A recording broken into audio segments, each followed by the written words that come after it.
Bueno, benvindo e benvindas, ¿sí? Bienvenidos y bienvenidas a la quinta tertulia en APC, Psicoanálisis Situado. Abrimos este espacio una vez más para dialogar, ¿no? Lo abrimos como un modo de instituir el modo de pensar juntos, pensar con otros. Para esta tertulia, para el debate y para la charla, elegimos un trabajo titulado ¿En qué punto se encuentran los psicoanalistas? Parte 2. Blanquitud, acción afirmativa, nuevo acto psíquico. De Lucia Palas. Hoy contamos con su presencia. Cuando estábamos pensando en esto de psicoanálisis situado, justo nos encontramos con este texto de Lucia, ¿sí? Y nos sentimos interpelados por este título, ¿sí? Una interpelación a los psicoanalistas sobre un tema que es de un debate necesario, que es el racismo, ¿sí? El racismo estructural. Se llama parte 2 porque en realidad la primera versión de Lucia ella lo subió a su muro de Facebook allá por el 11 de febrero de este año.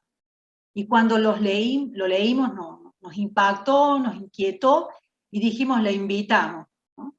Y ella generosamente aceptó la invitación, muy entusiasta como es Lucia, dijo, vamos por una segunda versión que no pretende ser, el punto 2, no pretende ser un punto de llegada. De hecho, Lucia nos invita a continuar escribiéndolo a este texto, incluso con las voces de ahora, ¿no? Con las voces actuales, con esto que estamos, con una particularidad, que van a ser voces en español y en portugués. Es nuestra primera tertulia bilingüe y estamos muy contentos. Nos da mucha alegría, pero también nos desafía. Nos desafía a poner en acto esto que Lucia hablaba de abrir de par en par las puertas, ¿sí?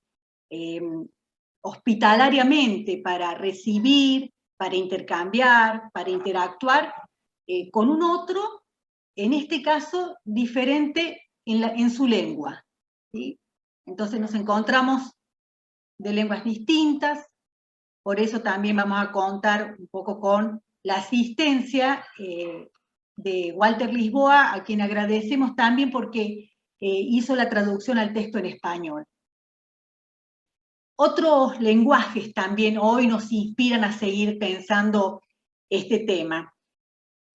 Contamos con la espectacular, la excelente fotografía de Luis González Parma, ¿no? Fíjense esa fotografía de presentación, cómo también nos invita a adentrarnos en el tema. Y otros lenguajes también van a estar, ¿no? Porque toda la parte va a haber un video que ha elaborado Lucia, que también es un modo de comunicación y de transmisión de las ideas para poder seguir pensando.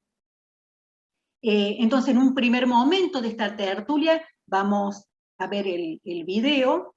Luego, en un segundo momento, habrá un reportaje a Lucia Palazzo, a cargo de José Escabuso, quien coordina, es psicoanalista, quien coordina el área de comunidad y cultura de la Asociación Psicoanalítica de Córdoba.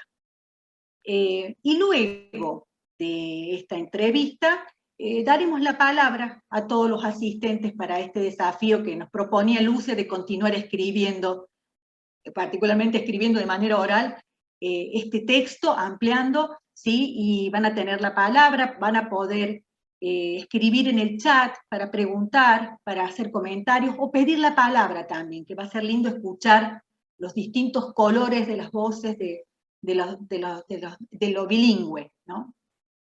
El chat va a estar a cargo de Marcela Giomi y de Alejandra Giraldez, ambas son miembros del grupo de Comunidad y Cultura, junto con Verónica Vigliano, y ellos, junto con José, han trabajado en esta elaboración de esta entrevista. Bueno, esta sería una microintroducción. Antes de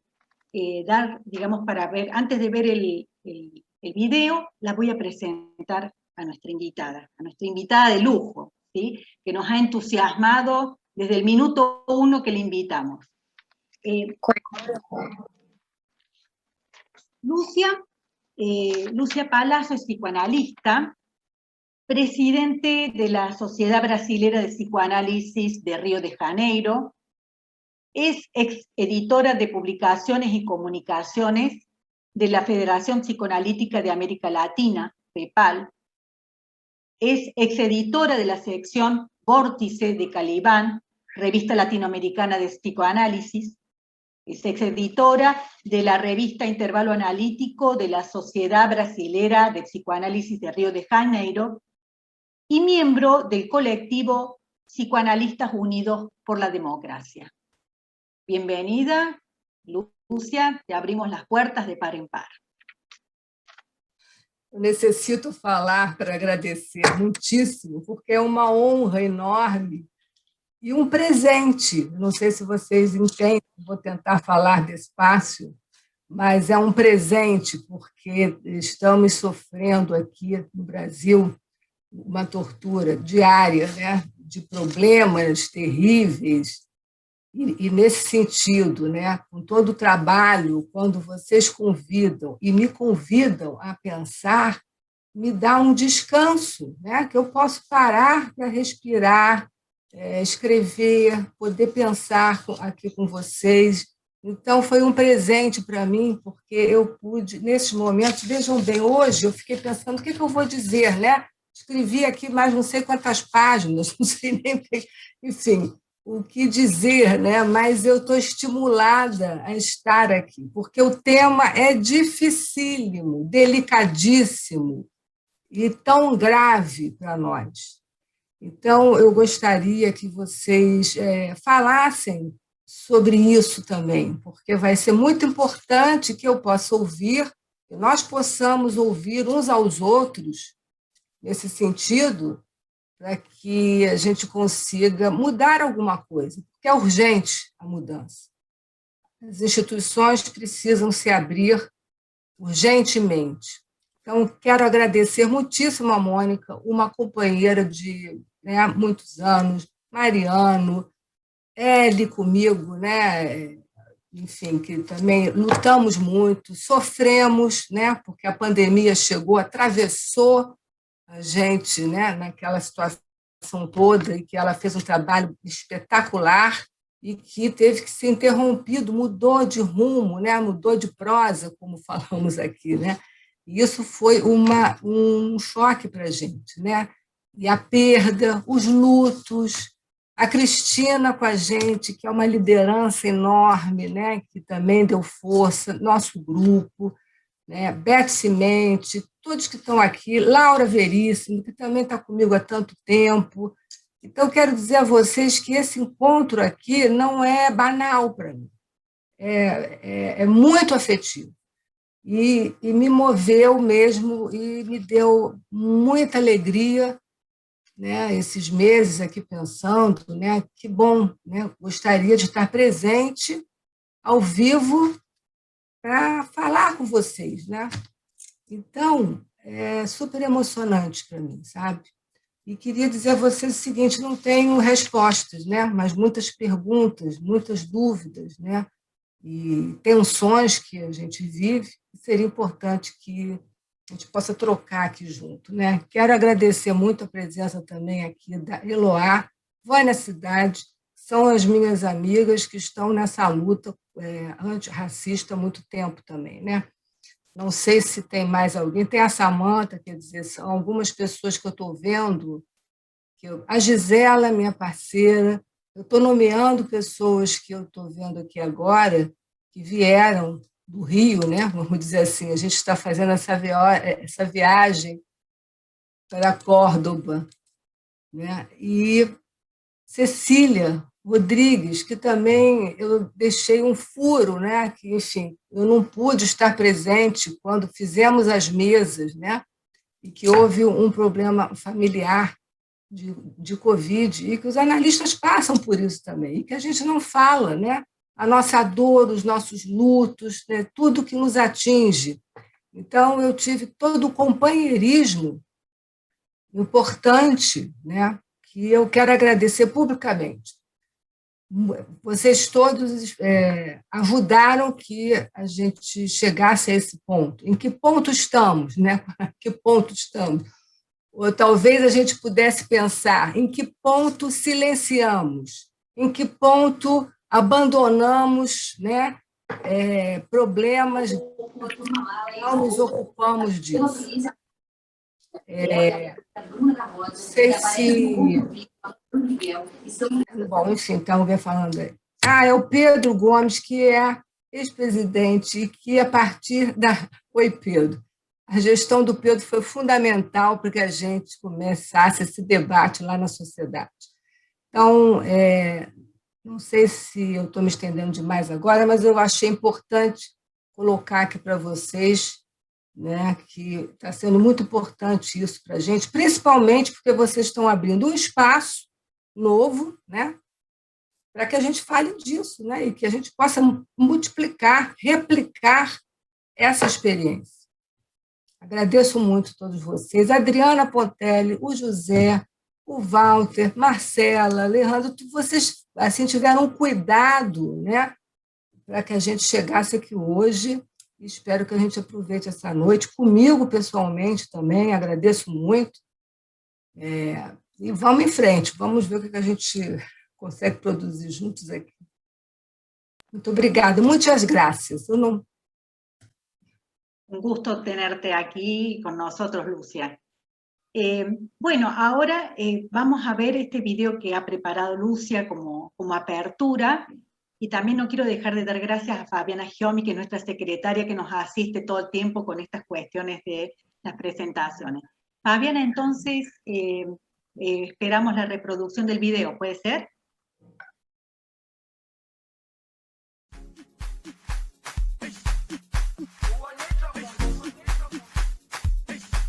O que é o racismo estrutural?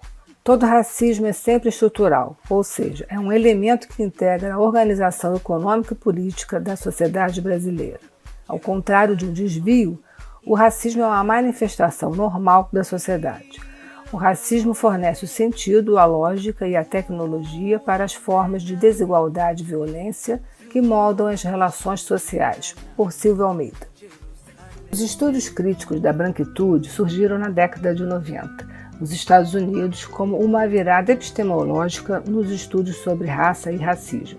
Ao contrário do que ocorria anteriormente, quando apenas o sujeito não branco era tomado como objeto de pesquisa, estudos multidisciplinares passaram a enfocar os aspectos culturais, históricos e sociológicos da identidade branca e do processo de construção social do que foi nomeado whiteness, branquitude, ligada ao status social branco.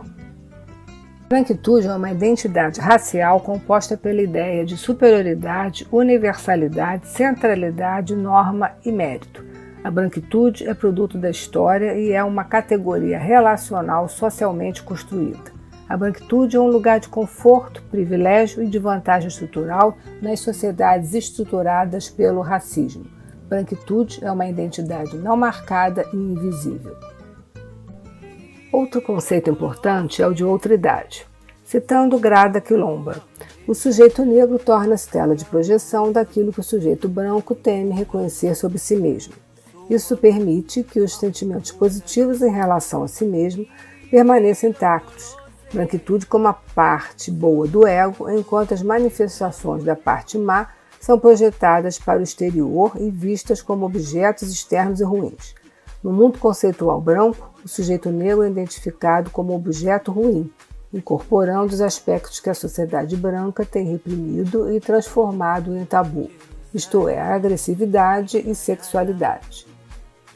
Para estudar a temática das relações raciais, sugerimos relacionar algumas questões intrincadas sobre branquitude, ação afirmativa, antirracismo e a nova ação psíquica, esta última mencionada no texto freudiano, Introdução ao Narcisismo, quando ele trata da questão da importância do outro no nascimento do eu, na expressão do narcisismo primário, desse lugar de majestade que o bebê ocupa e da importância da figura materna ou quem exerça essa função de reconhecer e de dar lugar ao outro como sujeito. Essa nova ação, fundamental na estruturação psíquica, diz respeito ao investimento libidinal materno, um olhar de reconhecimento do filho identificado como outro na sua subjetividade, ou seja, expressão da força do objeto na identificação do sujeito e que poderá determinar o seu destino. Dá lugar de importância ao outro que é determinante na história de vida de cada um de nós. Nessa linha de pensamento, somando-se os problemas do contexto atual, em que no Brasil temos uma péssima gestão da pandemia com mais de 560 mil mortos, prioritariamente corpos negros, indígenas e pobres, vítimas da necropolítica, do racismo e do abismo da desigualdade social. Recorra ao texto freudiano à transitoriedade, escrito no contexto da Primeira Guerra Mundial, a ideia de luto como processo natural e necessário para alcançarmos um pacto civilizatório, processo de luto que precisamos realizar das identificações primárias e de tudo aquilo que abandonamos ou perdemos no mundo infantil. Para essa empreitada, teremos que enfrentar as nossas práticas racistas, colonialistas, enraizadas e reproduzidas, e o silenciamento das instituições sobre a ausência de alguns grupos sociais em seus ambientes. Não se trata de assistencialismo e nem de caridade, mas sim de agir a nosso favor. O estudo de Achille Mbembe sobre a necropolítica, o autor se indaga a partir das reflexões de Michel Foucault. Se considerarmos a política uma forma de guerra, devemos perguntar que lugar é dado à vida, à morte e ao corpo humano, em especial ao corpo ferido ou massacrado, como eles estão escritos na ordem do poder. Entre muitas reflexões, o autor conclui: propus a noção de necropolítica e necropoder para dar conta das várias maneiras pelas quais, em nosso mundo contemporâneo, as armas de fogo são dispostas com o objetivo de provocar a destruição máxima de pessoas e criar mundos de morte, formas únicas e novas de existência social, nas quais vastas populações são submetidas a condições de vida que lhes confere o estatuto de mortos-vivos. Ação afirmativa são políticas públicas com o objetivo de corrigir desigualdades sociais presentes na sociedade e busca oferecer igualdade de oportunidade a todos. No caso do racismo estrutural, é ou deveria ser uma demanda das instituições, cuja ação visa o resgate da dívida histórica e diz respeito à nova ação psíquica necessária e fundante de uma nova ordem, de rompimento com o pacto narcísico hegemônico branco, que faz com que os brancos se unam para manter os seus interesses inconsciente ou conscientemente. Pacto mantenedor de uma estrutura segregacionista e excludente contra pessoas sentidas como indesejáveis, seja pela cor da pele ou pela origem econômica, mantendo privilégios e vantagens, mesmo com o sofrimento alheio e com o submetimento dos invisíveis excluídos socialmente. Precisamos enfrentar a ferida aberta em relação ao reconhecimento da nossa própria branquitude, lugar de privilégio e poder na estrutura colonialista racista, poder econômico, poder de decisão política e jurídica e poder de produção de subjetividade, classificando na lógica desta estrutura quem é o outro, inimigo ou dejeto. E Aparecida Silva Bento elucida que branquitude pode ser vista como territorialidade e como lugar de privilégio e poder não compartilhável. Isso implica em lidar com o medo branco de ser descoberto neste lugar de privilégio e poder, lugar de suposta superioridade moral e intelectual, poder ilimitado dentro da ótica racista. Lea Weiner Schuckmann diz: nesse sentido, a ideia de poder é vista tal qual elaborou Foucault. O poder não se tem, o poder se exerce. Ao dizermos isso, compreendemos que poder não é algo que os sujeitos têm, mas sim que realizam em atos e materialidade. Manter o poder não é algo de que alguém ou uma instituição tome posse e guarde para si, mas sim algo que se exerce repetidamente e continuamente. Mais adiante diz: sujeitos que dizem que não ser protagonistas de atitudes racistas, de certa maneira, são favorecidos pelas atitudes racistas dos outros. Reconhecer privilégios não significa querer abrir mão desses benefícios e vantagens. É urgente revisarmos as práticas de funcionamento e ingresso de alunos e candidatos à formação no seio das nossas instituições psicanalíticas, principalmente na América Latina, onde herdamos uma psicanálise eurocêntrica e eugenista, implicando em perda e no branqueamento do pensamento original e criativo que poderíamos receber das culturas nativas de nossos países, culturas indígena e negra. Reconhecer esses sujeitos no lugar que lhes é devido, e não mais como dejetos ou como um resto que não queremos lidar, mas apenas nos livrar. O acesso do negro aos lugares de poder depende ainda hoje da decisão de brancos, sendo essa talvez a maior evidência da branquitude na sua expressão máxima de poder. Quanto tempo levará para um negro ocupar o cargo de poder na estrutura organizacional das sociedades de psicanálise? Se nada fizermos, se de nossa parte nenhuma ação for realizada, estaremos reproduzindo um modelo racista estruturalmente perpetuado. Na Sociedade Brasileira de Psicanálise do Rio de Janeiro, estamos em um ponto de inflexão da maior importância, pois aprovamos o projeto racial social de acesso ampliado à formação psicanalítica no Instituto de Formação para Negros, Indígenas e Refugiados, e recebemos a primeira turma para a formação no dia 6 de agosto de 2021. Em nossa sociedade, o debate foi inaugurado em 2010, com mesas e grupos de reflexão.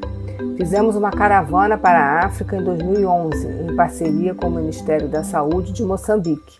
Do mesmo modo, criamos recentemente a Comissão de Estudos Críticos sobre Relações Raciais e Pensamento Afrodiaspórico, Descolonização do Pensamento, sob a coordenação da ex-presidente Vânia Cidade, principal responsável pelas importantes mudanças que hoje realizamos.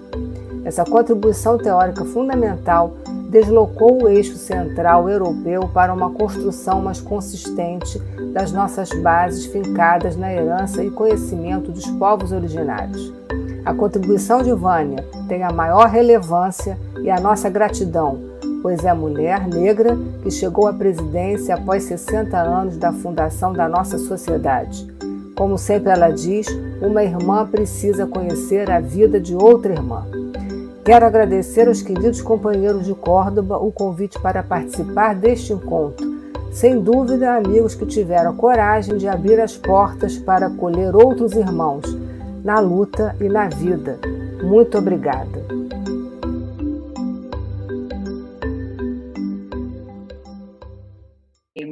Bueno, ahora le vamos a dar la palabra a José, que va a estar a cargo de la entrevista a Lucia.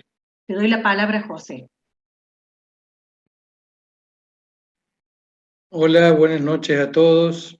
Primero que nada,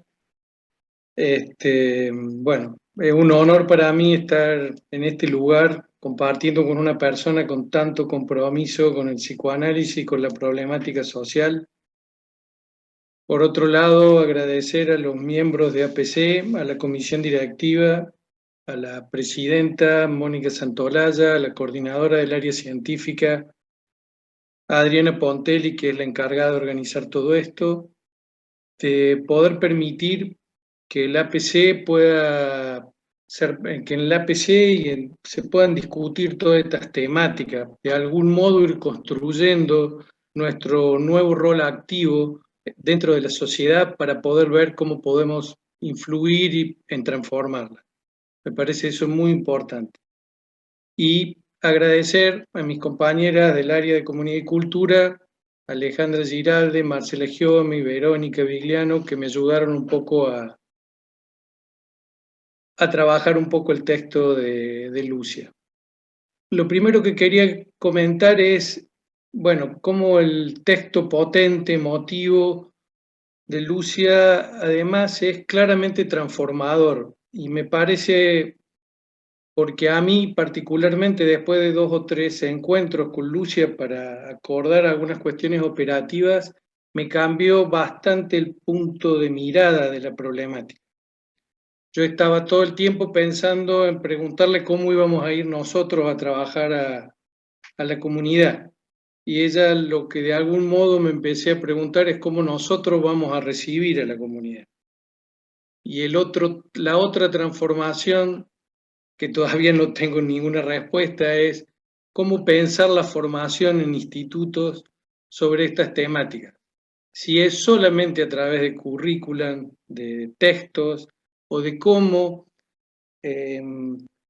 plantear algo que me parece que es fundamental en el texto, que es que lo que transforme la vivencia. Y desde ahí, cómo trabajar en la formación nuestra y como psicoanalista y de los candidatos en estas problemáticas. Desde ahí la primera pregunta que te quería, o inquietud, charla, más allá de las cuestiones teóricas, es, Lucia, ¿cómo están viviendo, cómo están vivenciando en este momento la puesta en marcha del proyecto que a todos nos impactó cuando contaron que lo pusieron en marcha en la Sociedad Brasilera de Río, Psicoanalítica de Río? ¿Cómo lo están viviendo? ¿Qué está pasando? Yo te he escuchado muy emocionada hablando de esto. ¿Cómo lo están pasando? ¿Cuáles son estas vivencias que en el fondo son lo que nos van a transformar?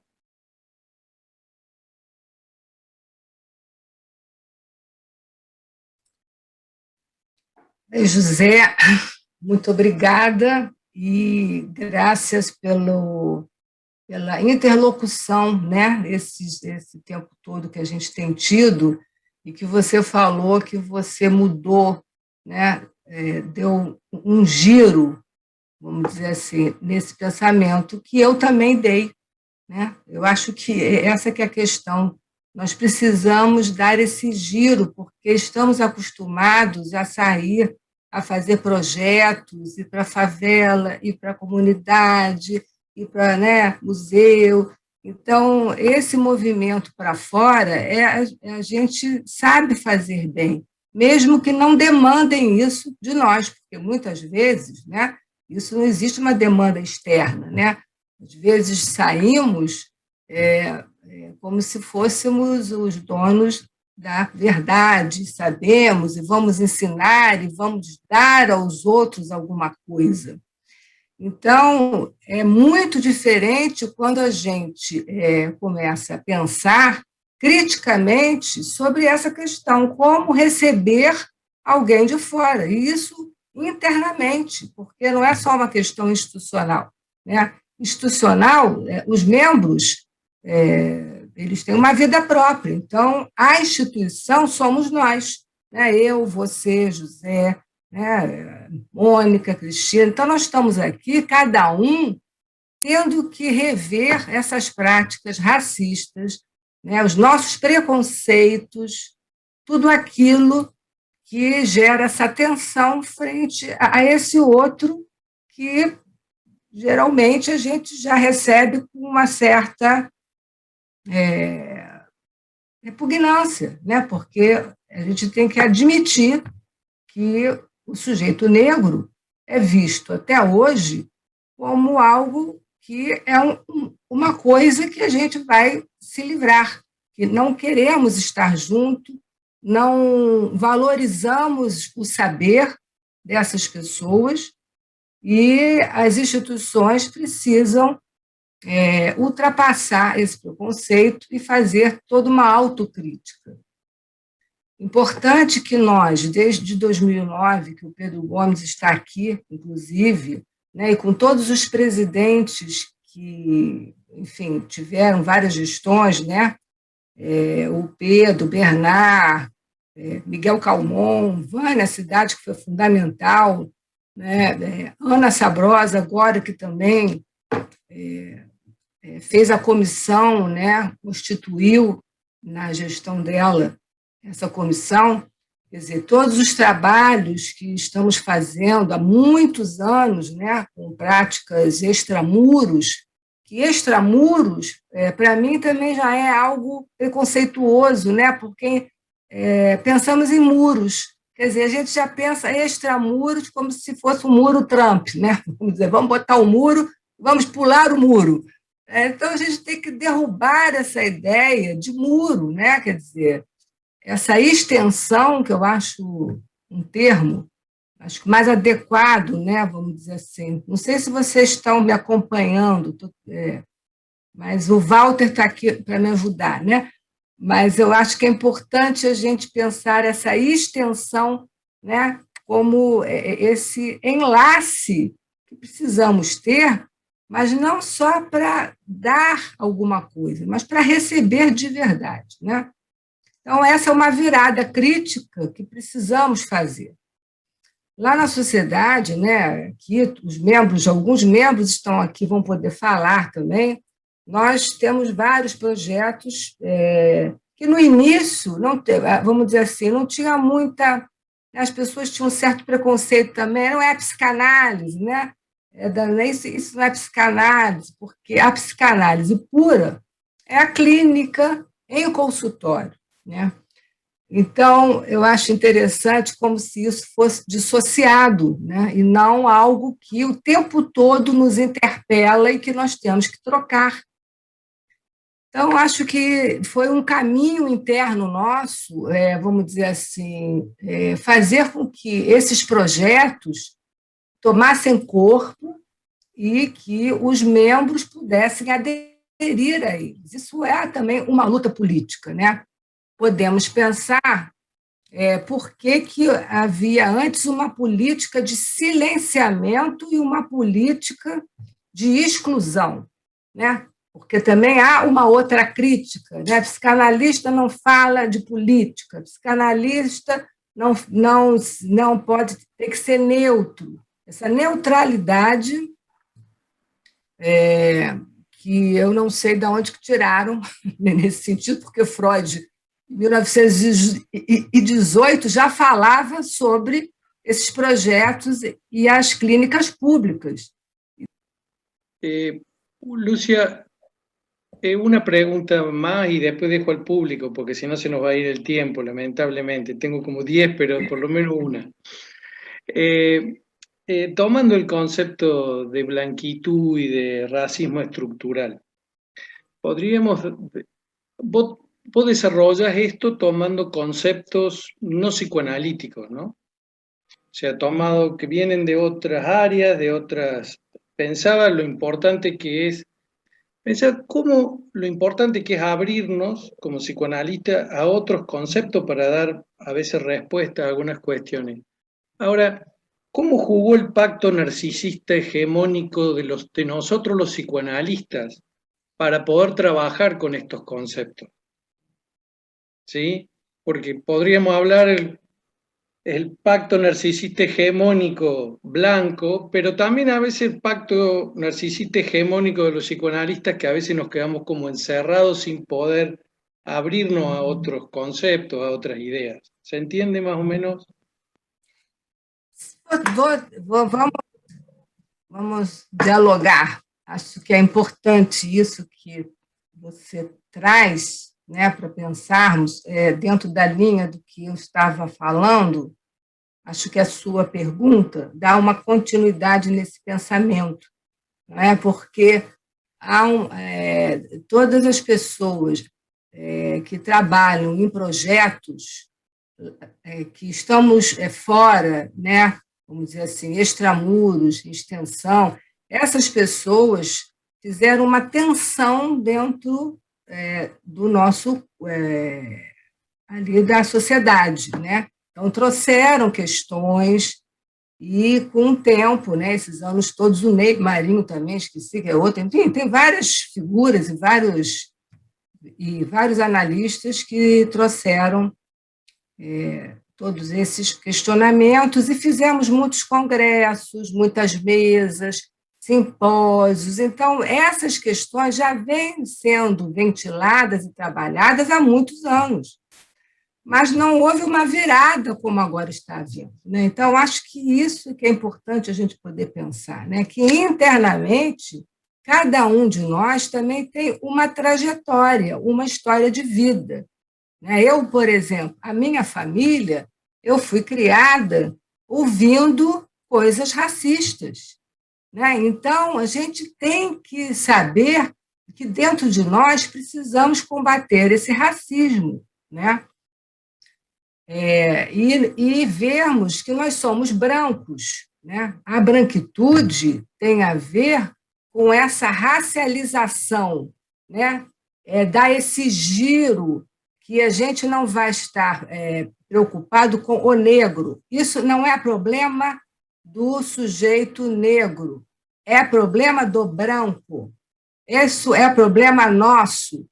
E se nos apropriarmos desse problema como nosso, vamos ter que pensar quais são as práticas que esse pacto narcísico, né, de poder o tempo todo, né? Por exemplo, o silêncio. Por que não nos preocupamos que não há negros e índios? Né? Mesmo vocês, argentinos, uruguaios, enfim, a Colômbia, né, está vivendo um drama, Haiti está vivendo um drama enorme, Cuba está vivendo um embargo econômico terrível, né? As pessoas estão passando fome também, então isso não nos preocupa, né? Quer dizer, o que nos cabe pensar no mundo também, né? O que nos toca nesse mundo? Então, acho que é importante que a gente mude o foco. Racismo, branquitude é um problema do branco. E, com isso, mudamos, vamos dizer assim, conseguimos, né, ampliar a nossa visão e decidimos, isso foi uma decisão importantíssima, né? A sociedade, né, assumiu essa postura crítica, né, de ter uma sociedade porosa, né, que possa, né, ser permeável e receber esse diferente, e fizemos a formação que é fundamental, né? Quer dizer, esse impacto agora dos novos alunos, que foi semana passada que eles entraram. Então, é muito novo, é um processo que nós vamos aprender com eles. Acho que é importante quer dizer, que esses novos candidatos, alunos, né, certamente eles vão ajudar, porque é sempre essa atenção que está instituído com o instituinte, né? Então, é importante que essa atenção se dê, né, para que possamos sair dessa inércia, né, dessa coisa mortífera que solapa as instituições. Né? Nós estamos cavando a nossa própria cova. Né? Não sei se vocês compreendem, né? Se não fizermos isso, não é uma questão de bondade, de caridade, necessitamos, né, receber algo novo, de um saber que desconhecemos. A psicanálise não trata desses assuntos. Nós não temos ferramentas teóricas para receber essas pessoas. Na clínica, é importante, eu não sei se vocês têm pacientes negros, enfim, é importante. Outro aspecto, analistas que aceitem receber negros para fazer análise. Então, a nossa clínica está impactada hoje, né, com isso também, que tem a ver com o dinheiro, com a questão econômica. Será que vamos continuar a cobrar 100, 200 dólares e somos capazes de cobrar 10 dólares? Aceitar né, alguém que queira fazer análise e possa, né, trazer para a gente algo novo, mas então temos que dar conta da questão econômica, não só econômica pulsional, econômica, né, da questão psíquica, mas econômica também do dinheiro. Abrir mão, como é difícil o psicanalista falar sobre o dinheiro. Então, nós estamos nessa linha de frente com essas questões, né? Quem são os analistas que vão ter a sua clínica com essa diversidade? São questões que eu acho que são importantes. E eu, só para finalizar, Rosa, desculpa, porque eu acho que você não me ouvido. Eu acho que é importante. Me ouvindo, eu não posso me olvidar disso, porque hay que aprovechar todo lo que puedas decir. De todos modos, Adriana. Eu estou aqui assim, estimulada, porque não podemos olvidar outra questão. Parece que nós outros vamos nos abrir porque queremos nos abrir, e é algo novo. Não é assim. Nós nos abrimos porque estamos sofrendo as pressões dos movimentos negros, das pautas, né, que estão já há muitos anos acontecendo, né, por exemplo, as cotas, né, raciais, uma série de discussões que estamos pressionados, né? Por exemplo, George Floyd, quando ele morreu, aquela cena de barbárie, né? Nos chocou, chegou pelo WhatsApp, então nós estamos vivendo algo da maior gravidade, né? Porque aqui no Brasil, por exemplo, vimos um policial pisando o pescoço de uma mulher, e cenas assim que nós estamos assistindo e já assistimos há muito tempo. Então, essa insensibilidade dos analistas frente a essa barbárie não é mais possível. Eu realmente acho que nós temos que fazer esse movimento, né? Vidas negras importam. Só agora que nós vamos pensar nisso, que vidas negras importam, só porque o George Floyd, só não, né? Porque o George Floyd deu uma expressão enorme e com isso acho que foi importantíssimo, porque foi um vídeo que é chocante, vemos filmes, né? Sabemos, mas não queremos saber muito, né? Há uma negação muito grande. Então, eu queria só dizer isso, que eu acho que é importante, que não é só um movimento da sociedade de abrir, nós estamos pressionados pelo movimento negro, pelas pautas, né, negras que estão chegando e que nós temos que dar conta disso. Pronto. Ya vamos aflojando bastante la oreja, ya vamos entendiendo mucho más. Yo daría la palabra primero a Cristina Fulco, después, ahí nomás, seguís Mónica Santolaya, y después le vamos a pedir a Vania que haga los comentarios, así vamos armando, digamos, la conversación, la conversa. Bueno, a ver, sí. Quería agradecer nuevamente a Córdoba, a Mónica, a Adriana, a Mariano y al resto de la sociedad por la convocación de estas tertulias que cada vez me parecen más enriquecedoras y sobre todo necesarias. El texto de Lucia, al enlazar blanquitud, acción afirmativa, xenofobia, antirracismo, nuevo acto psíquico en relación a la subjetivación, me parece que quedan enlazados para poner en interrogación a los analistas, como dice el título del trabajo, y también a nuestros institutos y sociedades. Quería aprovechar para destacar el compromiso ético de Lucia con el psicoanálisis y la sociedad, que yo fui descubriendo en nuestro trabajo con la directiva, en los 2 años de la directiva de FEPAL, pero que vuelve a resignificarse con mucha fuerza a través de lo planteado en el trabajo. Y quería recordar lo compartido en el webinar en el que se festejó, se celebró el aula inaugural en la recepción del Instituto de Río de 17 candidatos de raza negra, indígenas y refugiados, dice el planteo abierto por el Instituto y la sociedad, que da cuenta del lugar pionero que en este presente, en este tiempo en donde estamos parados, tiene la sociedad de Río 2 y los que vamos siguiendo también estamos intentando llevar adelante.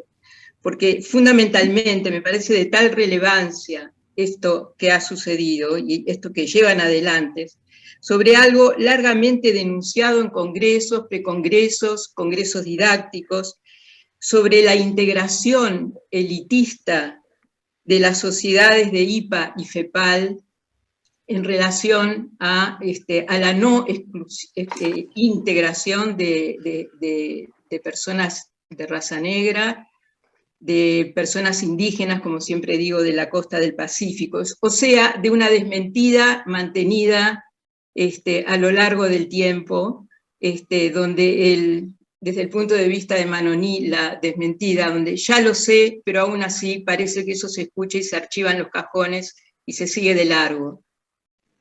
En los países que no tenemos tanto problema con la negritud, tenemos sí la presencia de la xenofobia en relación a la fuerte inmigración, por ejemplo en Uruguay, de cubanos, de venezolanos, de la gente que proviene de los países que están tan convulsionados políticamente, y se está empezando a sentir el rechazo a estos compatriotas, podríamos decir, latinoamericanos, que aparecen en búsqueda de trabajo y exiliándose de países donde, como denunciaba Lucia, la tortura y la persecución cobran tanta fuerza.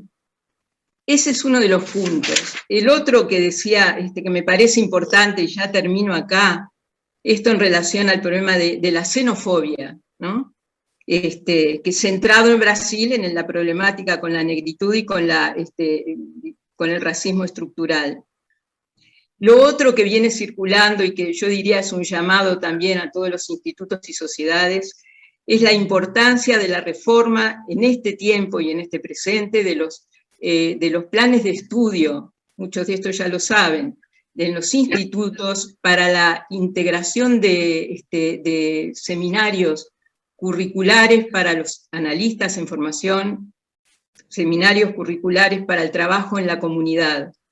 Salir de la endogamia histórica que muchas sociedades tenemos, salir al extramuros por la riqueza clínica también. Lucia recién hablaba también de los que dicen que solamente adentro del consultorio se adquiere riqueza. Yo creo que en la salida al consultorio, un consultorio ampliado en la comunidad es de un enriquecimiento tremendo, y que vuelve a interrogar qué concepción tenemos, analistas, institutos, sociedades, sobre la adquisición de la identidad analítica, ¿no? Y creo que este es un momento, seguramente Cecilia Rodríguez, que anda por ahí, lo va a ampliar, que se viene trabajando en distintos institutos, y ojalá en el próximo encuentro esto pueda ser una propuesta que surgió en el segundo Consejo de Presidentes de la directiva anterior de FEPAL, pero que sirva de motor para que esto se concretice como Río 2 concretó ingreso de candidatos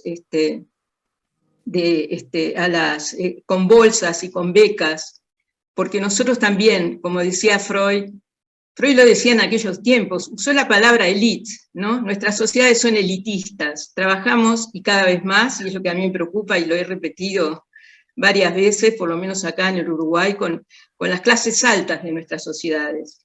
Los estudiantes, los maestros, los profesores, con las crisis tremendas económicas que hay en todo el continente, no acceden si no es con la creación, como hace Río, y el compromiso de analistas, supervisores y docentes de justamente disminuir al mínimo o a cero sus honorarios. Nada más, y habría tanto para decir. Yo acompaño mucho a Lucia en lo que ella plantea, y también a Vania, ¿no? Vania pionera, acá está Beth Cimenti, que también trabajó tanto con niños y adolescentes, y bueno, y todos los otros colegas de Latinoamérica.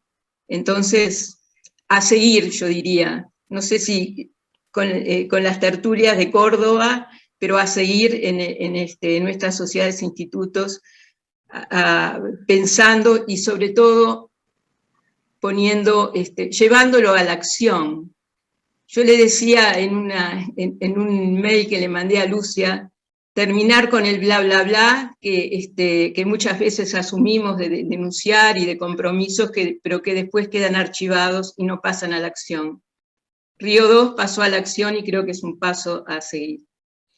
Nada más, gracias Lucia por tu texto y gracias Córdoba por estos espacios.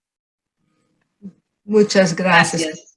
Ana, você é uma companheira e uma mulher corajosa que também pôde dar a gente esse espaço de manifestos inéditos em FEPAL. Então, acho que você abriu as portas para que muita coisa fosse falada e não silenciada mais.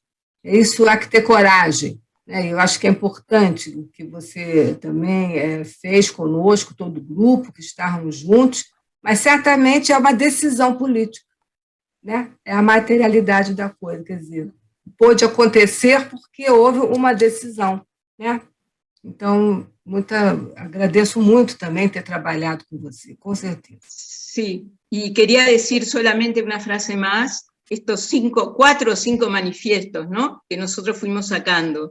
Estos manifiestos circularon por la IPA y en lugares concretos como la Comité de Educación, sobre todo aquel consenso del famoso encuentro también en Río 2 en el 2015. La respuesta fue muy interesante. Cuando llevamos, ¿no?, yo integraba el Comité de Educación de la IPA con Fernando Weissman, que me dijo, sí, presentalo. Entonces hay que seguir peleando con esto y me parece que tenemos que seguir con este compromiso, porque el psicoanálisis tiene ese defecto, me parece que somos herederos en Latinoamérica de la colonización desde distintos lugares, ¿no?, española, portuguesa, holandesa y no me acuerdo cuál otra. Y bueno, pelear con estas ideologías que las tenemos, son estructurales y estructurantes en el psiquismo. Bueno, paro porque me dan ganas de seguir hablando toda la noche con estos temas. Perdón. Vamos entonces, palabra para Mónica, después va a seguir Vania, luego sigue Mariano y luego Cecilia. En este orden, así te doy la palabra, Mónica. A mí me interesa plantear 2 puntos cortitos. Uno que tiene que ver con lo que vos trajiste, cómo las experiencias extramuro. Río tiene un equipo de trabajo en comunidad que se llama Travesía, por lo menos el que yo conocí era Travesía, pero cómo esas experiencias en comunidad terminan poniendo dentro de la institución un nivel de tensión, ¿sí? Cómo las experiencias en comunidad y el trabajo en comunidad de los mismos psicoanalistas trae una tensión intrainstitucional, que por otro lado es lo que vos rescataste, hay que poner en tensión,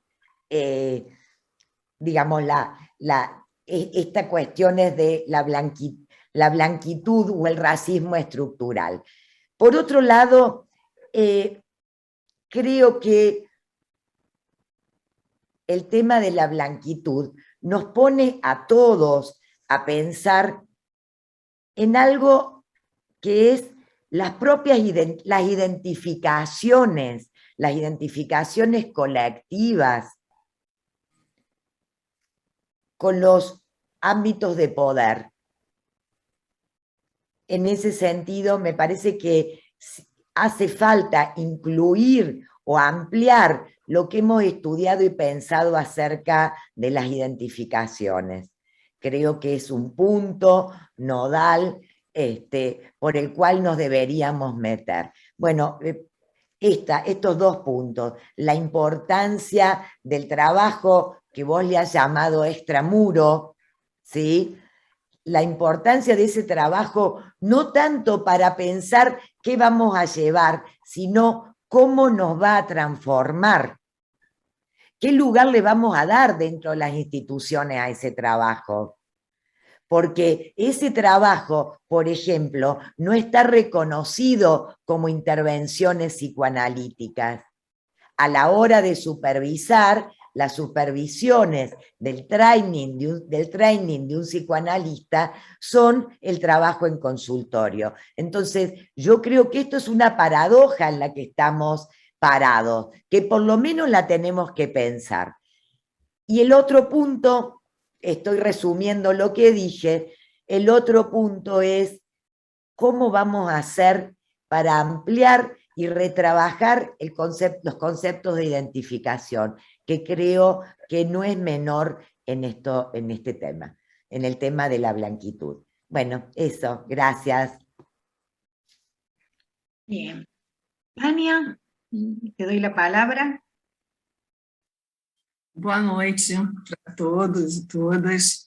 Bem, eu queria dizer o seguinte, eu acho que as mudanças que aconteceram na nossa sociedade, e na verdade foram mudanças que aconteceram no sentido formal, no sentido, eu diria, burocrático, porque eu acho que a mudança ela ainda está em processo, ainda há muita coisa para mudar. O fato de termos votado e aprovado bolsas não significa que, de fato, há uma abertura, há uma disposição para a mudança. Mas a mudança é um processo, todos nós sabemos disso, é um processo que demanda tempo, demanda uma abertura psíquica para isso, demanda que nós possamos aceitar radicalmente qualquer outro diferente de nós. Mas eu queria dizer o seguinte, o Mariano é uma pessoa pela qual eu tenho um profundo carinho, porque quando ele estava como editor de Caliban, aliás, aqui presente, tem algumas pessoas que eu acho que foram pessoas, de certo modo, visionárias, que conseguiram, talvez sem nem se dar conta, abrir janelas, abrir frestas para que esses pensamentos pudessem penetrar nas instituições. O Pedro Gomes é um deles, porque o Pedro foi presidente da nossa instituição em 2009 e 2010, e ele aceitou um sonho antigo de um outro colega, que era uma aproximação da psicanálise, uma aproximação com a África, porque eu não sei se vocês sabem que o continente africano é o único continente onde a psicanálise não chegou. E a questão da branquitude é justamente a gente não ter preocupação com esse outro, a gente não ter uma responsabilização com mudanças que são importantes e que são importantes para nós também como sujeitos. E por que eu digo que tem uma série de pessoas importantes aqui nesse processo? O Mariano foi um, porque quando ele era editor da Trig, ele sempre falou da língua maior e a língua menor. Ele sempre falou da língua de Caliban. Ele trouxe a questão, ele e o Leopoldo Nozek também, ao nomearem a revista, trazem A Tempestade de Shakespeare e Caliban, que era esse sujeito diferente, que era esse outro, eu diria que não branco, e que não falava a língua do poder, e que o Mariano teve toda uma preocupação de ouvir as vozes da América Latina, e isso era muito presente no discurso dele durante todo o tempo. E eu acho que cada passo desse que a gente foi dando, nas nossas vivências, nas nossas trocas, Cristina Fulco, quando esteve na Sociedade em 2015 como diretora, como coordenadora da Comissão de Transmissão e Formação Psicanalítica, que trouxe uma série de ideias diferentes para a sociedade. Cada passo foi ajudando nessa mudança. Mas eu diria o seguinte, não tem como a gente compreender o racismo, e o racismo não é somente contra negros, mas no Brasil, e eu diria que na América Latina, eu diria que no Peru, no México, em outros países da América Latina, o racismo contra não brancos ele é muito evidente e forte. E quando a gente fala em impacto da branquitude, a gente está falando de um lugar simbólico e social. E quando a gente fala em lugar de poder, a gente está falando de quem detém economicamente esse poder, de quem pode fazer alguma mudança. Ainda que esse poder econômico, às vezes, não seja tão elevado, são as pessoas que têm acesso à educação, são as pessoas que têm acesso à cultura, são as pessoas que transitam livremente pela cidade.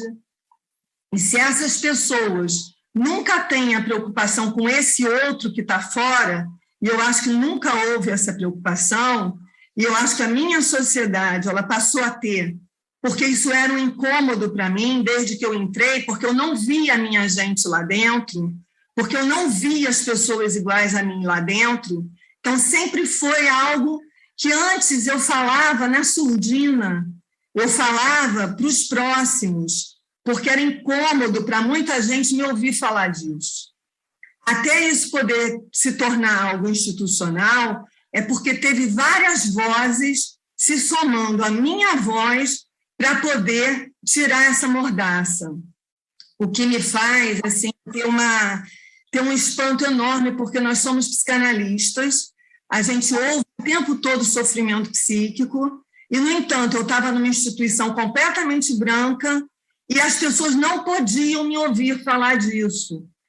As pessoas ouviam individualmente, como se fosse um problema individual, mas isso não é um problema individual, isso é um problema social, isso é um problema cultural, que a psicanálise é um problema traumático. Nós temos uma instituição que tem predominantemente um número assim de pessoas judias que trabalham sobre esse tema, que estudam esse tema, que escrevem sobre esse tema. No entanto, tem um estranhamento quando se fala das outras etnias.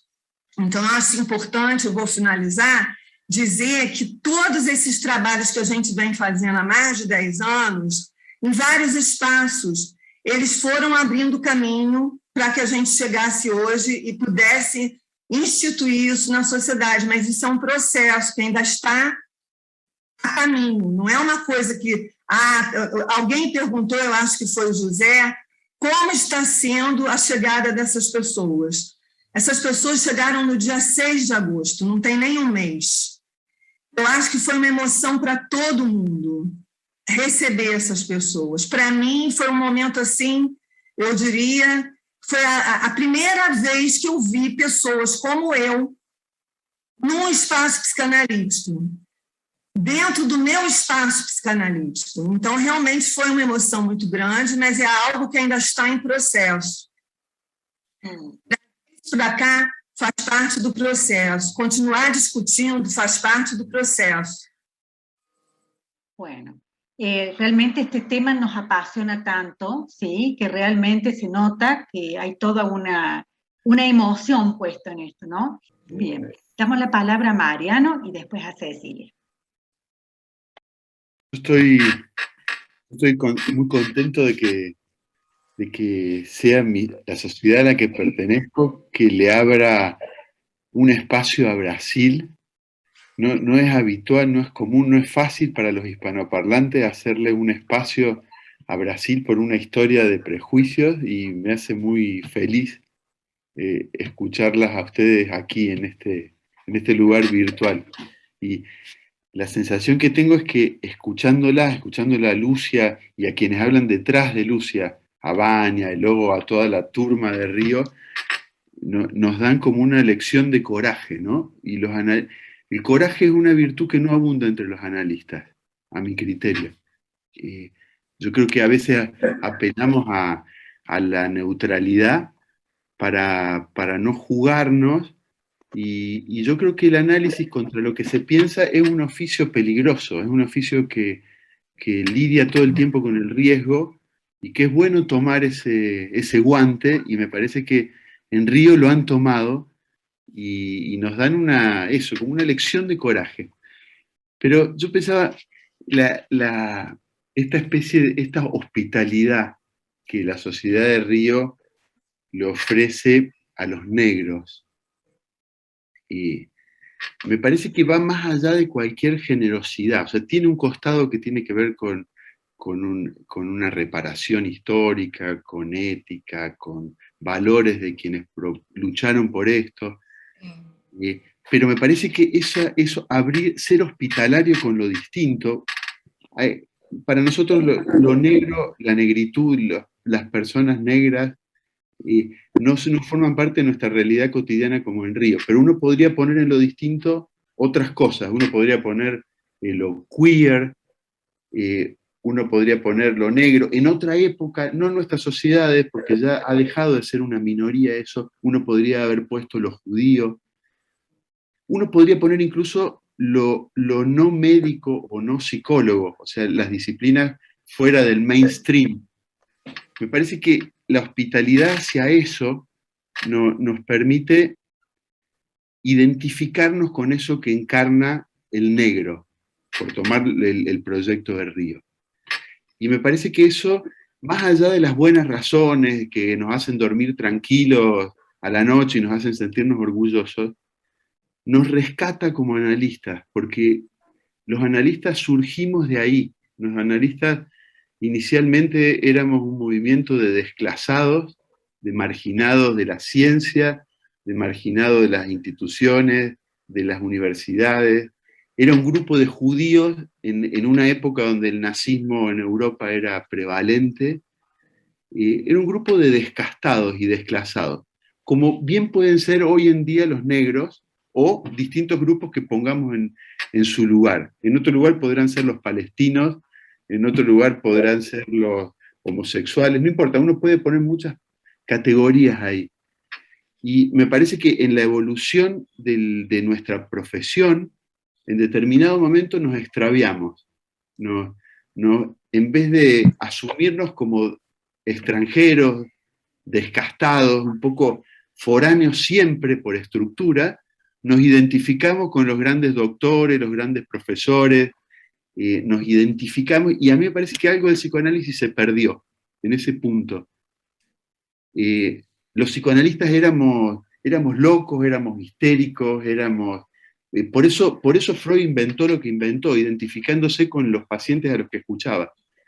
Y en el movimiento psicoanalítico algo se perdió. Me parece que proyectos como el que nos cuenta Lucia, más allá de hacerlo en lugar a los negros, nos devuelve una posibilidad al resto de los analistas de identificarnos con eso excluido y recuperar algo de la frescura y de la potencia de nuestro oficio. Así que le estoy enormemente agradecido. Muy bien. Cecilia, la palabra, y también le vamos a dar después la palabra a Alberto Cabral y luego a Elizabeth Chapuy, en ese orden, ¿sí? Gracias. Sí, creo que desde hace mucho tiempo muchos estamos muy emocionados y muy conmovidos con todo este movimiento que se ha venido dando. Conmovidos, pienso, movidos con esto, movidos y siendo testigos de una lucha que lleva mucho tiempo, y me parece que esta entrada de esta generación de gente de raza negra puede fechar un punto en la historia, que marca un punto importante en la historia del movimiento de psicoanálisis en Latinoamérica. Me parece que en nuestra historia esto fechado hace pensar, como toda historia, en un futuro y en un pasado. El pasado colonialista, sus efectos, los efectos que quizás están tan estructurales que no habíamos a veces reparado en ellos, y que, retomando lo que decía Cristina de qué heredamos, yo pensaba, ¿qué vamos a heredar a las siguientes generaciones? ¿Qué vamos a transmitir? Y me parece que esto convoca no solamente a pensar en los efectos de un colonialismo que dividió en jerarquías, ¿no?, a las personas, sino también, ¿no?, como al rescate de culturas que quedaron marginadas. Y me parece que esto también es lo que decía, ¿no?, lo calibánico de dar lugar, de enriquecernos, de nutrirnos, de reconocer y de transmitir esto desde los institutos. Hay mucho que decir, no quiero extenderme, solamente quiero reiterar que el compromiso gestado por comisiones que nos anteceden, por el movimiento que ustedes han empezado, afortunadamente también eso lo heredamos, quienes ahorita estamos en la Comisión de Formación y Transmisión, y como aquí en Córdoba, me parece que se siembran semillas, estamos de distintos países, que nos llevamos a nuestras casas, que gestamos este movimiento, también esperamos poder contribuir a seguir trabajando en conjunto con todos, ¿no?, a que desde los institutos todo esto inspire para un movimiento de psicoanalistas implicados en la cultura y en las comunidades. ¿Sí? Nada más eso, brevemente. Agradecer muchísimo. Bueno. La palabra, Alberto. Bueno, buenas noches a todos. Voy a tratar de ser muy breve. Bueno, un agradecimiento muy grande a Lucía, a Vania y por supuesto a la APC por la posibilidad de introducir lo que me parece que es realmente una bocanada de aire fresco para cada uno de nosotros y para nuestras instituciones. Y digo una bocanada de aire fresco porque me parece que iniciativas y decisiones como la que tomó la Sociedad de Río 2 nos despereza de cierto letargo. Y creo que ese letargo tiene mucho que ver con el embotamiento de nuestra disposición de apertura hacia lo diferente. Creo que voy en la línea que trazaba Mariano hace un rato. Me parece que la problemática de la negritud es un emergente muy fuerte, dramático, en algunos contextos sociales, pero me parece que podríamos generalizarla pensando que ahí se aloja la dimensión de la diferencia excluida. Y en ese punto, me parece que si lo pensamos en esa dirección, no tendría nada de extraño, debería ser algo natural, sustancial a la práctica del analista, porque se supone que es aquello que hacemos todos los días en nuestros consultorios, abrirnos a aquello que quien nos consulta aloja como una alteridad radical. Y me parece en ese punto que ahí estamos poco habituados a registrar las dimensiones que palpitan de alteridad radical en demandas que no son las clásicas con las que nos hemos formado y con las que de alguna manera desplegamos nuestra práctica cotidiana. Así que yo retomo algo que traía Mónica también, porque me parece que efectivamente un eje fuerte para pensar esta posibilidad de apertura a la alteridad radical en sus más diversas manifestaciones tiene mucho que ver con la posibilidad de pulir con más precisión categorías como la de identificación, pero también la de desidentificación, porque hay algo que se juega en todo esto que tiene mucho que ver con la posibilidad de despegarnos de identificaciones alrededor de las cuales constituimos nuestra identidad analítica, pero también nuestra identidad ciudadana. Bueno, gracias a todos. Gracias. Elizabeth. Y yo retomo esto que traía tanto Lucia como Vania, de que este es un largo proceso. Lo valiente, el coraje, la fuerza que ha tenido Río es de llevarlo al acto, es de ponerlo en acción. Y coincido muchísimo también con algo que traía Mariano y que traía también Alberto en función de nuestras identificaciones, que parecieran que todo lo que sea extranjero, todo lo que sea diferente, más allá de todo lo que decimos siempre, es algo que no podemos darle hospitalidad ni recibirlo. Yo creo que el gran valor de Río, insistiendo en que este ha sido un proceso muy largo y que viene empujado por muchos movimientos, ha sido el poder romper lo que en algún momento decíamos extramuros. Nosotros no podemos estar amurallados. Si estamos amurallados, realmente nos tenemos que preocupar muchísimo. Un beso inmenso y una alegría inmensa de tenerlos con nosotros. Bueno, realmente ha sido un placer agradecerles primero a Lucia, a todos los que han participado, a José y al Grupo de Comunidad y Cultura de APC, y a cada una de las personas que están aquí hoy participando, con la presencia, con la escucha, con la palabra. Bueno, esto de poder pensar con otros, esto de instituir la posibilidad de pensar con otros. Pero le quiero ceder la palabra para que cierre Mónica Santolaya, nuestra presidenta, y te doy la palabra. En realidad quería que pudiera Lucia, ¿sí?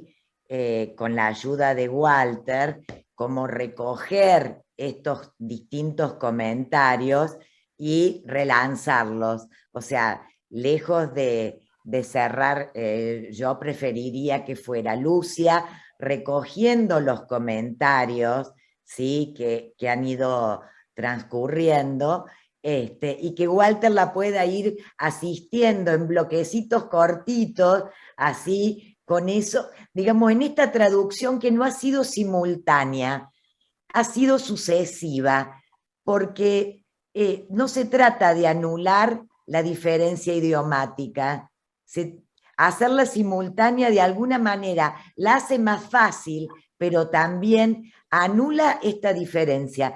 Tenemos una diferencia idiomática, tenemos que pedir ayuda para poder asistirnos. Bueno, eso. Lucia, me encantaría que pudieras cerrar vos esta tertulia con la ayuda de Walter. Y gracias a todos. Bom, Mônica, encerrar eu não gostaria. Eu gostaria que a gente continuasse a dialogar aqui no Rio, em Córdoba, Uruguai, Montevidéu, né, em todas as regiões, que a gente pudesse trocar, ouvir-nos, né? Esse idioma é muito bonito, né? O espanhol, para nós outros, cai muito bem. Então, é muito bonito ouvir vocês, a acolhida, todo o cuidado que vocês tiveram comigo esse tempo todo, né? E todo o trabalho, a paciência. Você teve uma paciência, né, de trocar, e falamos muitas coisas, né? Guardei muitas coisas, viu, José? Depois podemos continuar a trocar, que eu fiquei pensando, que me instigou bastante, né? Inclusive, quando você falou sobre as mulheres, o patriarcado, né, que isso não foi colocado aqui e que é muito importante, né, sob o ponto de vista das mulheres, a violência contra as mulheres negras, né, os corpos negros que são alvo, né, de morte, de abuso sexual, de violência.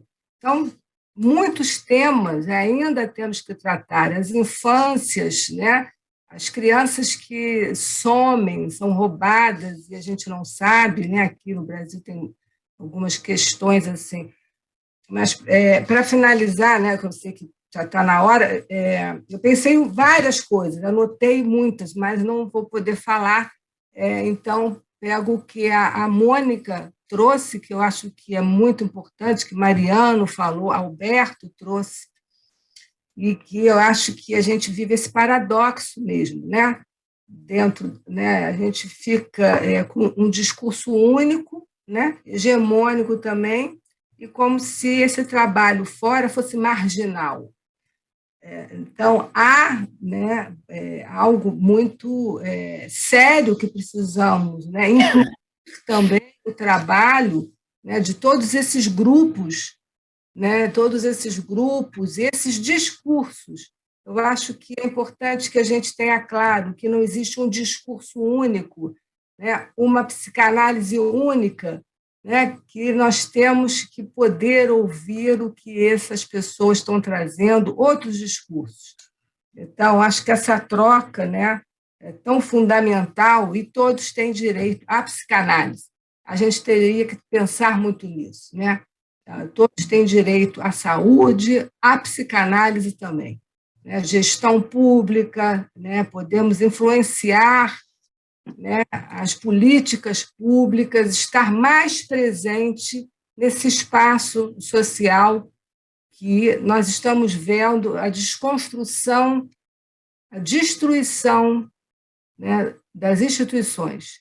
E isso é muito sério. Então, quando as sociedades assumem esse papel, né, é muito importante, porque nós estamos dizendo que estamos aqui, né? Quer dizer, só vão vir a nós se nós estivermos abertos, senão não virão. Então, eu só posso agradecer muitíssimo, né, vocês todos, Adriana, delicadíssima, toda a equipe, né, a Mônica, uma amiga querida, mariano de muitos anos e de criatividade, né? Aqui no Rio, os eventos, que saudade, né? De fazermos tantas coisas bonitas e boas, né?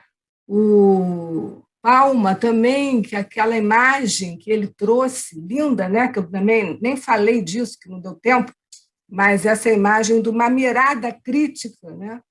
E desse rosto que a gente não está vendo aqui, né? A gente não vê negros, a gente não vê. Acho que a Vânia acho que é a única. Temos que quebrar esse espelho. Não podemos ficar, né, o tempo todo só nos mirando.